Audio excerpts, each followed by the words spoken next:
What's up, guys? Back with another video. As my video upload schedule suggests, there will be new videos on Wednesdays and Saturdays. So this is my Wednesday video for this week. This is actually I'll probably make it into like a 4-part series. Mainly because, I mean, as you guys can probably tell down below, that it's it goes for 1 hour and 55 minutes and 26 seconds. So I'm deciding to put this into, like, parts. So it'll be 30 to 40 minutes per part, and also because otherwise it'd be just way too long. So yeah, it'll be like part 1, probably maybe 3 or 4 parts. But this is Dr. Stephen Greer's disclosure project, where he gets a whole bunch of people that have like military backgrounds and stuff that have seen UFOs, and he gets them to come forward and talk about their experiences. So yeah, I mean, this is basically what this video series will be about. And yeah, I'm just gonna let the video play and let you guys see what Dr. Stephen Greer and his associates have to tell us about this phenomenon, as the mainstream media likes to call it. I mean, it's not a phenomenon, obviously, because it's clearly aliens, but yeah, we'll let them tell us, what they've experienced. And I'll see you guys all in the next video. Don't forget to like, comment, subscribe. Especially subscribe to make sure that you stay up to date with the next parts that are coming out after this one, as there'll be like probably about 3 parts to this particular group of videos. But yeah, I look forward to seeing you guys all there, and enjoy the content. This particular video will also be linked in the description. All rights and stuff go to Dr. Stephen Greer himself, or whoever recorded this video. I assume they're working with Dr. Stephen Greer, whoever recorded this, but all rights go to Dr. Stephen Greer and his associates who made these videos possible. This is back in like 2001, so I mean, it just annoys me that like it's not that well known now. Like, no one knows about this stuff. So, and the other thing is too, like, YouTube has been censoring alien stuff and all that for like the last couple of decades. So, I mean, I just want to make sure that this is still on YouTube, so you guys can enjoy, the actual accounts of people from the military and whatever that have actually seen UFOs or had experiences. So yeah, I'm just gonna let the video play from now, and just let you guys enjoy it. Grab a beer and stuff, because it's going to be a pretty long one, or a fairly long several videos. But yeah, hope you guys enjoy, and I'll see you in the next part. Years ago, the great screen actor Jimmy Cagney was working with a young actress that was about to be fired. He went to the director and said, "Let me talk to her." And he walked over to the actress and he said, "Look, it's simple. You walk in the room, you plant your feet, look me in the eye, and tell the truth." The logo of the X-Files is "The truth is out there." The truth is out there. I'm going to paraphrase. The truth is in here. You're about to hear the truth. I'm an actor. My name is John Cipher. For 7 years, I walked through the door, planted my feet, and tried to tell the truth as Chief Daniels on Hill Street Blues, as General Craig on the hit sitcom Major Dad. I was 2 years on Dynasty. You're on Knots Landing. I've done 5 afternoon soap operas, 12 Broadway shows, and 20 films. One of the Broadway shows I did was the great musical Man of La Mancha on Broadway. I was Richard Kiley's original understudy. I sang the words to dream the impossible dream, to fight the unbeatable foe, to bear with unbearable sorrow, to run where the brave dare not go. I'm here to introduce your host this morning, Dr. Stephen Greer. He's a man who is running pell-mell where the brave dare not go. He was an emergency room physician. In fact, the director of emergency medicine at a major hospital in North Carolina. 3 years ago, he sat his wife and his 4 daughters down and said, I've been doing this part-time, running after the truth, for 7 years now. Now I'm going to do it full-time. He walked away from all that money to pursue the truth. I always think of Hamlet's great line to Horatio, there are more things between heaven and hell than are dreamed of in your philosophy, Horatio. I'm going to introduce a man who says, there are more things between heaven and hell than any of us have accepted. And I have the witnesses and the documents to prove it. Ladies and gentlemen, Dr. Stephen Greer.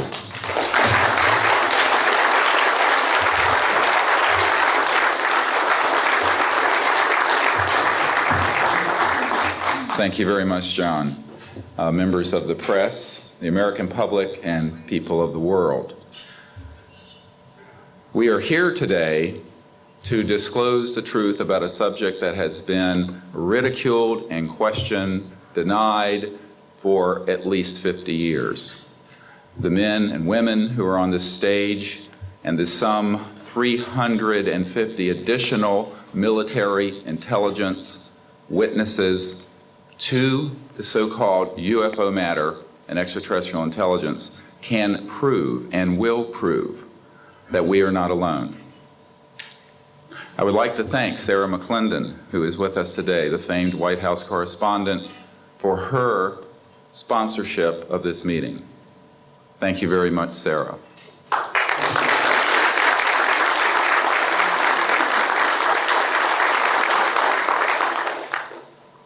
In 1993, a group of military advisors to this project and I met out in the countryside in Virginia, and we decided that it was time for civilians, military, intelligence, and other people to come together to disclose the truth about the subject which is called UFOs. Since that time, I have personally briefed a sitting director of Central Intelligence, James Woolsey, President Clinton's first CI director. I have personally briefed the head of the Defense Intelligence Agency, the head of Intelligence Joint Staff, members of the Senate Intelligence Committee, many members of Congress, members of the European leadership, the Japanese cabinet, and others. And what I have found is that none of them are surprised that this is true, but they are uniformly horrified that they have not had access to these projects. We can establish through these witnesses whom we have identified, which now number over 400, and these are people who have been inside the CIA, NSA, NRO, Air Force, Navy, Marines, Army, all divisions of the intelligence and military community, as well as corporate witnesses, contractors to the government. And these are folks who have been involved in so-called black budget or covert unacknowledged projects. These unacknowledged special access projects are taking in at least $40 to $80 billion per year. And they are sitting on technologies that can change the world forever. The reason we are coming forward now is that we are asking for the U.S. Congress and for President Bush to move towards an official inquiry and disclosure on this subject. It has the most profound implications for the human future, for the U.S. national security, and for world peace. Specifically, technologies connected to UFO and extraterrestrial vehicles, if declassified and used for peaceful energy generation and propulsion, would solve the looming energy crisis definitively, would end global warming, would correct the environmental challenges that the Earth is facing. It is also critical that we begin to debate as a society the propriety of placing weapons in space. If indeed, as we can prove, it is true that we are not alone and that space is territory which we are sharing with other civilizations, it could be a very imprudent, destabilizing thing to place weapons in space. This is not being debated because it is off the national and international radar screens. It needs to be placed on it, and we are here today to do it. We can establish through this testimony that these objects of extraterrestrial origin have been tracked on radar going thousands of miles per hour, stopping and making right-hand turns, that they use anti-gravity propulsion systems, which we have already figured out how they work in classified projects in the United States, Great Britain, and elsewhere. That these objects have landed on terra firma, at times have been disabled, and have been retrieved specifically by teams within the United States, that extraterrestrial life forms have been retrieved, and their vehicles have been taken and studied thoroughly for at least 50 years. We can prove through the testimony and documents that we will be presenting that this subject has been hidden from members of Congress and at least 2 administrations that we are aware of, presidential administrations, and that the Constitution of the United States has been subverted by the growing power of these classified projects, and that this is a danger to the national security. There is no evidence, I wish to emphasize, that these life forms from elsewhere are hostile towards us. But there is a great deal of evidence that they are concerned with our hostility. There are times when they have neutralized or rendered inert the launch capabilities of intercontinental ballistic missiles. Witnesses here today will describe those events to you. They have shown clearly that they do not want us to weaponize space, and yet we are proceeding down that dangerous path. And it will be established that these projects, because they have not been supervised properly by the Congress, by the U.S. President, by the international community, have become a threat to the national security. And for this reason, we feel we must disclose the facts. This is the beginning of the campaign for disclosure. And in a memo that I wrote to President Bush last week, I've stated that this campaign will persist until our goals are met, and they are as follows: that we have open, honest hearings on the subject in the U.S. Congress, that there be a permanent ban on the weaponization of space or the targeting of any objects of extraterrestrial origin, that there be a full and complete study of classified technologies connected to this subject to see how they could be properly declassified and applied for peaceful energy generation so that the world may get off of fossil fuels in enough time to prevent greater ecosystem damage or war over the looming energy crisis, which is sure to sweep the earth in the coming decade. This is a matter of the most pressing import. It has been ridiculed, yes. I know many in the media would like to talk about little green men. But in reality, the subject is... Right there real quick. He is very 100% true right there. This topic has been ridiculed by the media since since Roswell 1947. That's when the topic of aliens and stuff have been ridiculed by the media. It's like, oh, you must be crazy to believe in aliens. It's like, well, we're not just believing in aliens, we're flowing by the goddamn facts, and that's the difference between us and brainwashed religious nutjobs, which they poison our media, or any media really. I mean, you look at like CNN, NBC, ABC, all the fake news, they're the ones, or like even Jimmy Kimmel Live, anytime he has someone on his show, in inverted commas, if you can call it that, that, they always make jokes about it. It's like, as soon as they mention the word aliens, they're like, they add in these little UFO, like, fucking video things that, like, oh, like, it just shows like a UFO like flying past, and they make it look ridiculous, and it's like, what? So this is ridiculous to believe in, but like, the majority of the world's religions aren't ridiculous to believe in. I mean, look at the contradictions and stuff you find in any of those religions. Like, I mean, and it just annoys me to the fact that where I feel compelled to get all this back out to the public, because people don't know about this stuff. Like, I mean, especially this particular presentation done by Dr. Stephen Greer himself, the guy on the screen. Like, I mean, the dude is a goddamn legend, as far as I'm concerned. Like, massive respect to this guy. I would love to get him on the channel for an interview one day. If my channel gets big enough to, get his attention. That'd be sick. Like, could you imagine that? It's like, and in tomorrow's episode, we've got a fucking interview with Dr. Stephen Greer. I mean, oh man, that would just be amazing. But anyway, let's continue and let the video play out.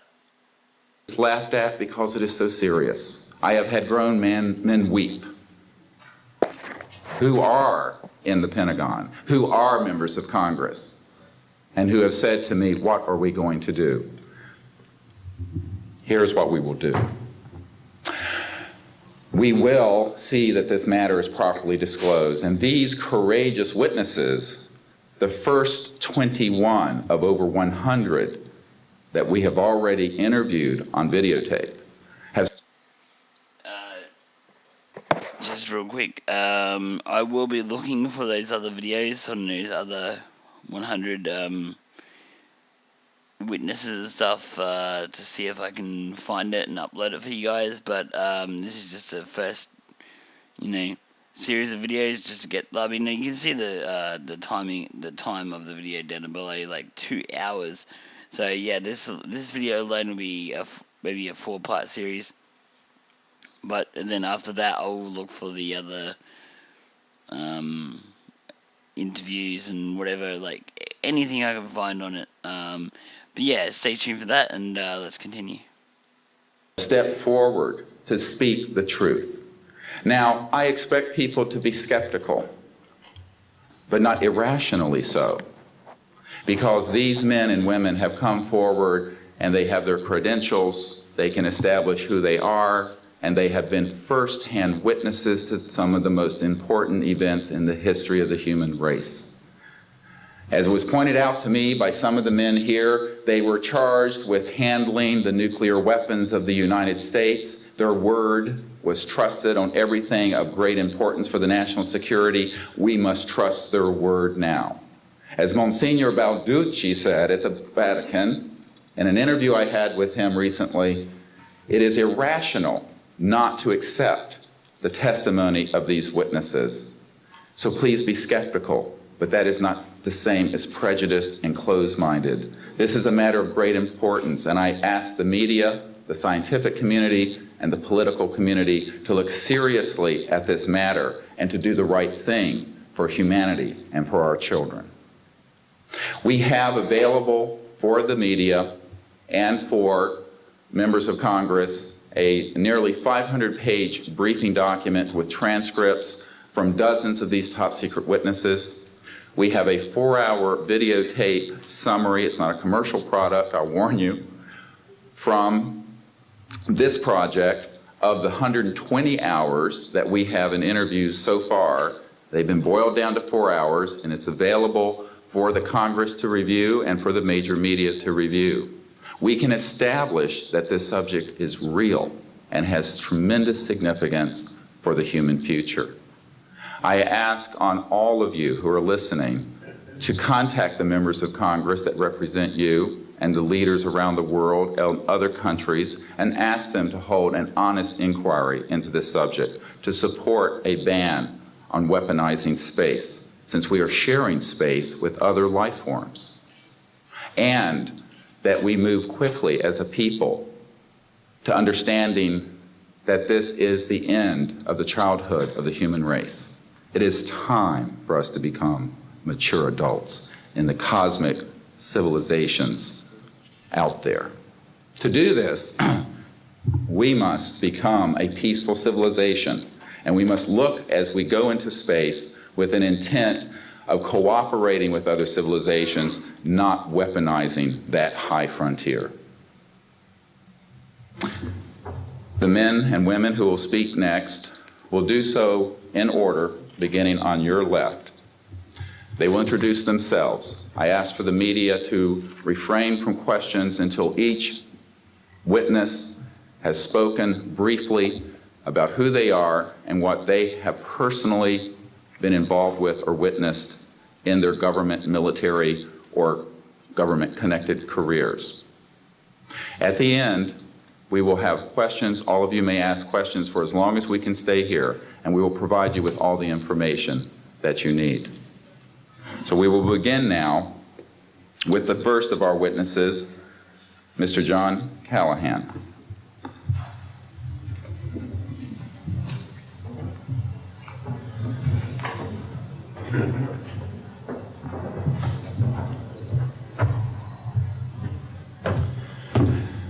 My name is John Callahan. I'm a retired FAA employee. I was the division manager for the Accidents Evaluation and Investigation Division in D.C. About 2 years before I retired, I received a call from Alaska region where the region wanted to know what to tell the media.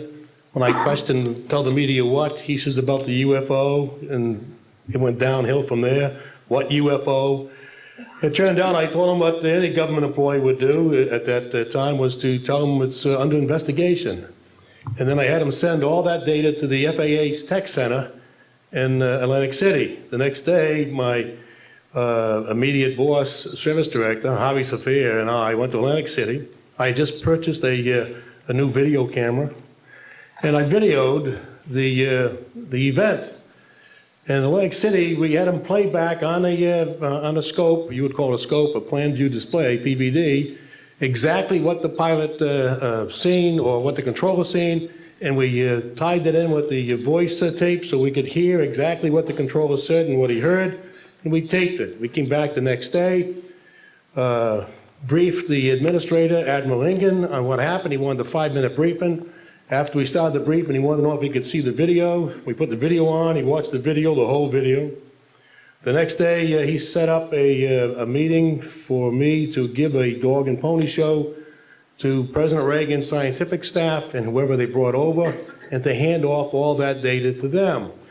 That morning in the FAA round room, it was either 9 or 10 o'clock, 3 men from Reagan's scientific staff, 3 CIA people, 3 FBI people, and I don't remember who the other guys were, along with all the FAA experts that I brought with me that could decide or talk about the hardware and the software. So when he said he didn't know who those other guys were, I mean, that could have easily been, you know, a bunch of dudes in black suits, giving him dirty looks and stuff, just like Dan Aykroyd, which that's actually another video for a future video. But sorry, let's continue. I get a little bit distracted sometimes. Sorry about that. What worked? We put on a dog and pony show. We let them watch the video. We had all the data there. We had all the printouts that the computer put out. They got all excited over it. When it was all done, the CIA, one of the CIA men told the people they were now sworn to secrecy, that this meeting never happened and this event never happened. When I asked him why, I thought it was probably just a stealth bomber at the time. He says, well, this is the first time that we have recorded radar data on a UFO, and these guys are going to get all excited, drooling over all this data. I said, well, you're going to tell the public about it? And he says, no, we don't tell the public about this. It would panic the public. He says, we're going to go back and study this. that's very true, because the problem with this particular subject, I'm just obviously cutting in real quick again.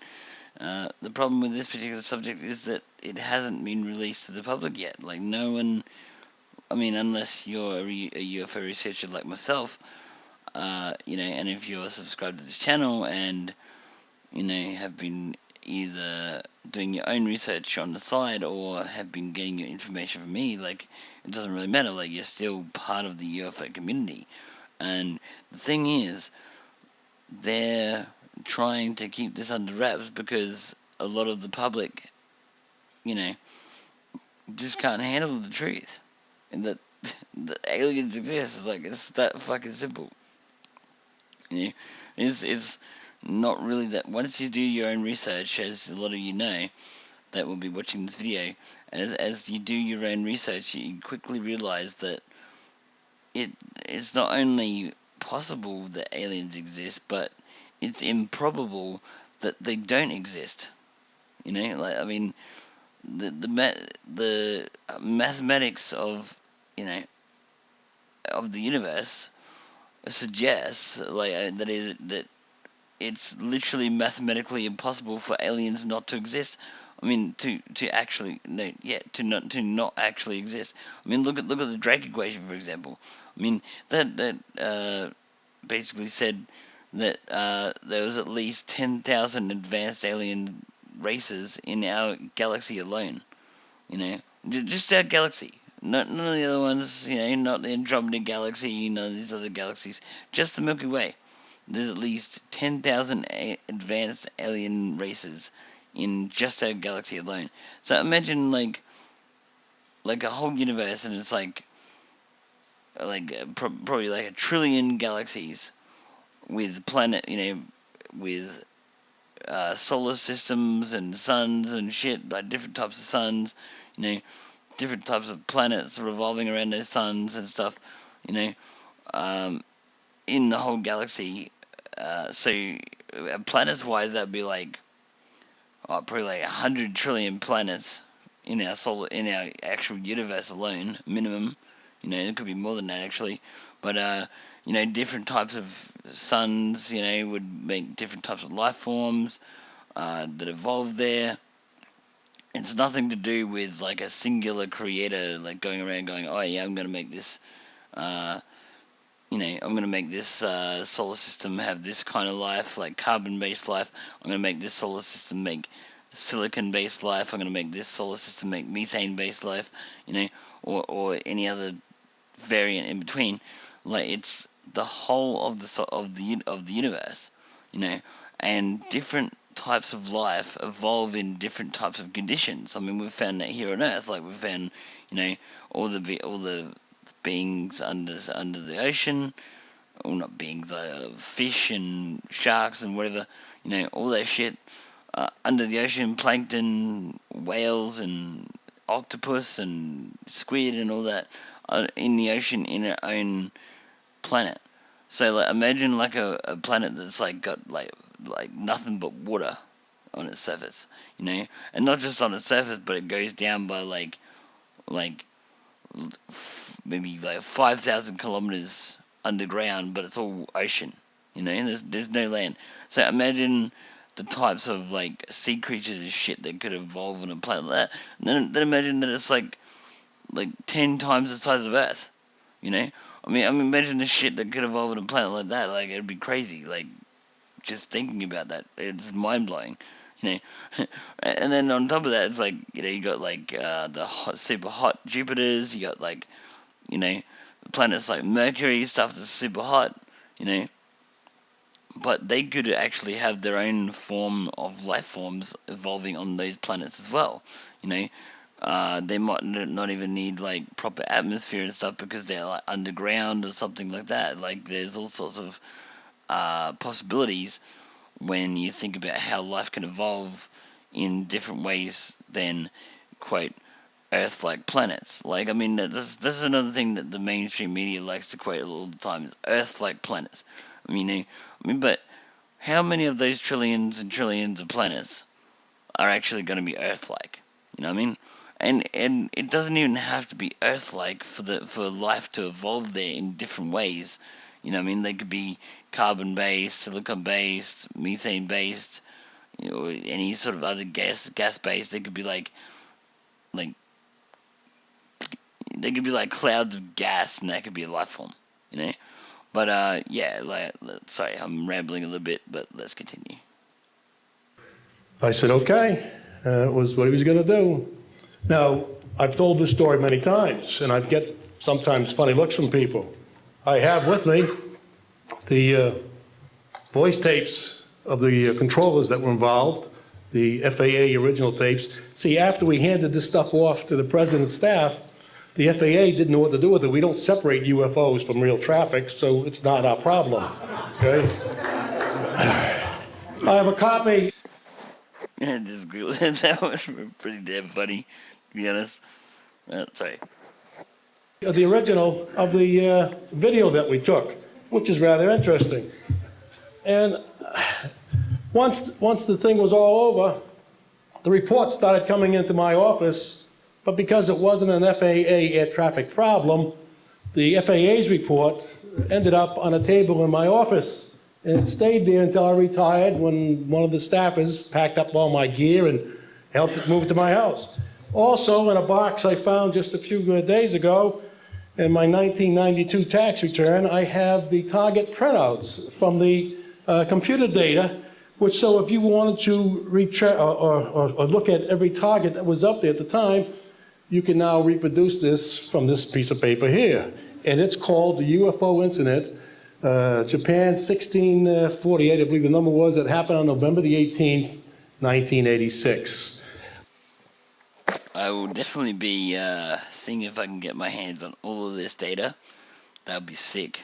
That'll be another video, but for now, just enjoy these guys talking about their experiences, because yeah, once I can get my hands on all this data, I mean, it might be pretty hard because it's 1986, so it's 2020 now. So I would say, like, 24 years ago or something. It's gonna be kind of hard for me to find them, but I guarantee I'll find them. You can just wait. I'm prepared to go to Congress, to swear before Congress that everything I've told you people and everything that is here is the truth. Thank you.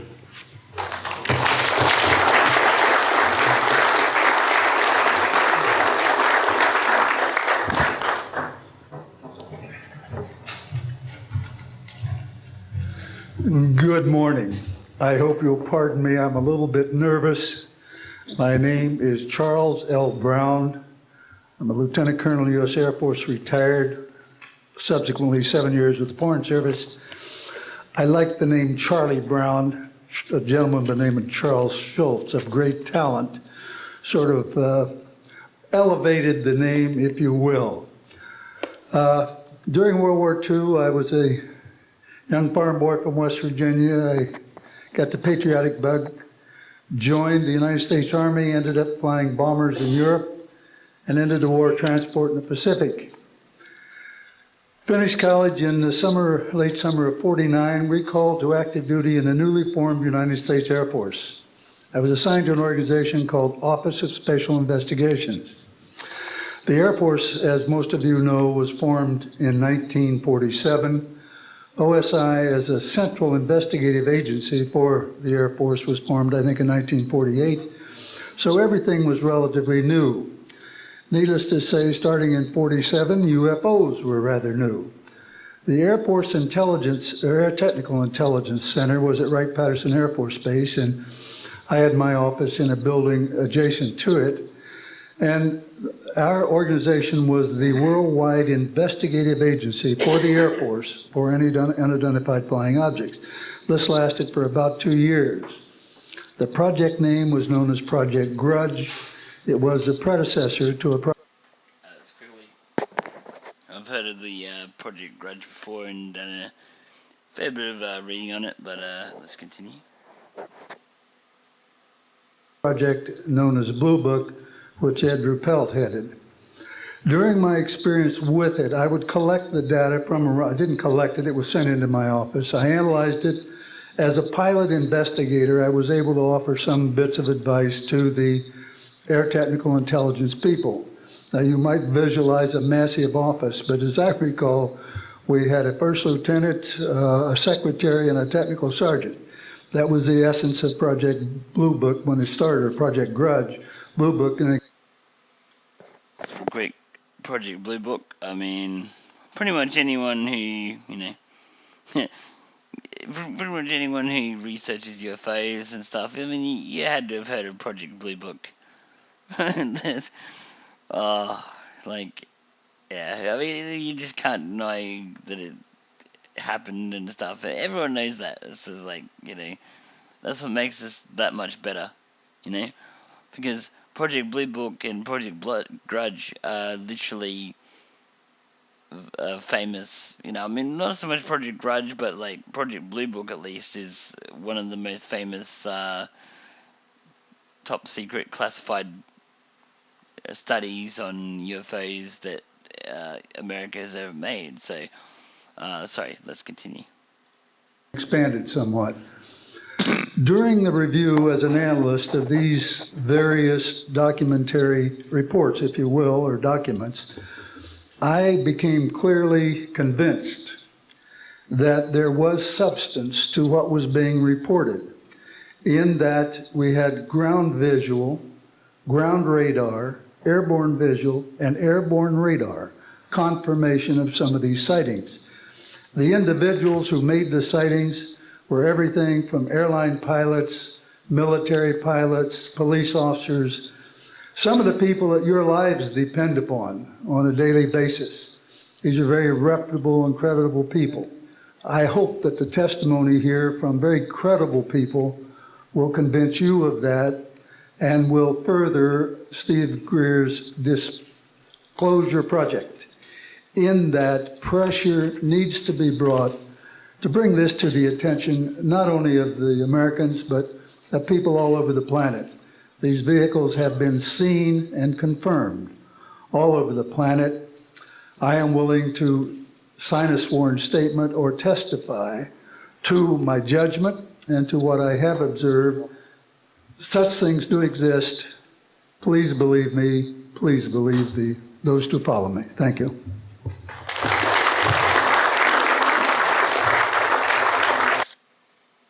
Okay, I might just end this first video here because we've got a lot to go. But I have to say that that dude right there, you can tell that he's being 100% legit. I mean, and it just annoys me that, like, we have to actually say, please believe me and all that on this subject, because that's all the ridicule and stuff. I mean, I'm sure a lot of you that are watching this are sick of that shit. Now is the time that we need to find a voice, and we need to come out to the masses. Be like, this is no laughing matter. We don't fucking around.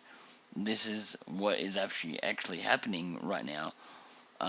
It's wow. Every time, see, this is where, this might be a little bit of a rant. I'm gonna go on a little bit of a fucking rant right now, because it just it annoys me that that us UFO researchers that have actually done the background work, done our research, figured out what's going on. I mean, I've been doing it for 17 odd years, so 16, say between 15 and 17 years. I don't know the exact time when I first started researching UFOs, because I'm like almost 32 now. So I mean, I started when I was like 6, maybe 15. And then I was lucky enough to have my own sighting when I was about 26 or so, 26, 27, around about there. But yeah, I've been, just keeping up with it the whole time. Well, not the whole time. I mean, after I had the sighting, I kind of, just sort of not really lost interest, but like, when it's like, for example, if you're religious and happen to be watching this video, it's basically like if you were to see God or Jesus, like, you know, fly over you, you know, and like they're just chilling. Oh, hey, there's God and Jesus, you know. I mean, that's basically what my experience was like when I saw my UFO sighting, you know. But I mean, obviously it was a UFO, alien craft. I probably should really call it an alien craft because I was able to identify it as an actual alien craft, which that'll be another episode or another video, you know, for future, you know. And actually, I've been thinking about, like, me and a subscriber of mine. Shout out to, I think his name was Lone Wolf, from America. Uh, he suggested that I should, get people on for, like, interviews and whatever. Well, not just interviews, but just like, just for a podcast type thing on, if you've had any sort of UFO sighting in the past, or it doesn't matter when it is or whatever, if it's an actual proper one, like, I mean, obviously I'm not gonna, get any nut job on the show, but if your sighting is actually legit, I will be able to tell if you're like bullshitting me. But yeah, ideally I would like to get people on that have had their own actual legit sightings, and for them to tell their story, on the channel, and we'll do like a whole episode, yeah, I guess call it an episode. It's not really like a series, but like, whenever we get like a new person on that has had a sighting or sightings, if you've seen multiple UFOs, that would be sick too. But yeah, I just want to like stress that I will only be taking these particular interviews super seriously. Like, I'm not going to be, it's nothing to do with like, like you look at the media and they just ridicule and defame, and it makes me sick when I see that stuff, man. Like it literally pisses me off. Like, I mean, and that's another reason why I want to make this channel, because I want people to be able to have an option for, talking about their experience, because I feel you. Like, I mean, me personally, I've had my own experience. And I'll be making another video on it shortly. But I got another maybe 3 or 4 parts of this video to go before this one gets done, and then I will be able to do my own sighting that I had 5 years ago. But and then on top of that, I wanted to start getting these interviews and stuff going, because I feel like that's the best way to add in an extra element to the channel, so that way we can really get the, not only the community like connecting with each other, like in our own experiences with UFOs and aliens, and even if you've been abducted, like, I'm definitely keen to hear your experience if you're willing to talk about it. Just message me in either the comments or like a private YouTube message. I don't know. I mean, I don't even know if you can actually do that anymore. But yeah, just like message me in the comments, and then we'll figure out a way, like whether it be like Skype or Discord or whatever. And we'll talk about what your story is, and then we can make it into a interview slash interview type video, I guess, which we can call it, or podcast, like kind of like a podcast type interview sort of thing with other people around the world. I don't even care where you're from. You could be from Russia, you could be from China, you could be from America, you could be from Europe, or Australia. I mean, you can probably guess where I'm from, based on my accent. But anyway, I look forward to seeing you guys all in the next part. This will be part 1 of this National Press Club event presented by Dr. Stephen Greer. Shout out to Dr. Stephen Greer, by the way. I mean, he's a goddamn legend, and he's done a lot of work for the UFO community. He's even briefed presidents on it. Oh man, I got so much stuff here on this guy, but this is just like part 1 of about part 4, I think, maybe part 4 or 5, one of the two. I mean, with my extra rambling on right now, probably part 5. But yeah, I look forward to seeing you guys all in the next episode and the next future parts, and yeah, I'll catch you all then.